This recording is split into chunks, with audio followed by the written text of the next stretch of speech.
తెలంగాణ రైతులు రైతు భరోసా నిధుల కోసం ఆశగా ఎదురుచూస్తున్నారు. సంక్రాంతి అయిపోయినా ప్రభుత్వం నుంచి ఎలాంటి ప్రకటన రాలేదు. మున్సిపల్ ఎన్నికల కోడ్ అమల్లోకి వస్తే మార్చి వరకు ఆలస్యం కావచ్చు.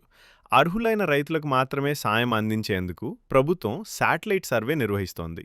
గతంలో వ్యవసాయేతర భూములకు సాయం అందిందనే ఆరోపణల నేపథ్యంలో ఈ చర్య తీసుకుంటున్నారు. Rythu Bharosa money release delay reasons.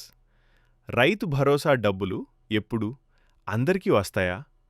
Telangana ప్రభుత్వం రైతు భరోసా నిధులు ఎప్పుడు విడుదల చేస్తుందా అని రాష్ట్ర వ్యాప్తంగా రైతులు ఎదురుచూస్తున్నారు. యాసంగి సీజన్ ప్రారంభం కావడంతో పెట్టుబడి సాయాన్ని ప్రభుత్వం విడుదల చేస్తుందని ఆశతో ఉన్నారు. సంక్రాంతి కానుకగా తెలంగాణ సర్కార్ రైతు భరోసా నిధులు విడుదల చేస్తుందని ప్రచారం జరిగింది. కానీ పండగకు ఎలాంటి శుభవార్త రాలేదు. దీంతో గణతంత్ర దినోత్సవ కానుకగా అయిన జనవరి 26న ప్రభుత్వం రైతు భరోసా సాయాన్ని విడుదల చేస్తుందని రైతులు ఆశిస్తున్నారు. అయితే ప్రభుత్వం ఇప్పటి వరకు ఇంకా దీనిపై ఎలాంటి అధికారిక ప్రకటన చేయలేదు. దీంతో నిధుల విడుదల ఇంకా ఆలస్యం అవుతుందేమే అనే సందేహాలు కూడా నెలకొన్నాయి.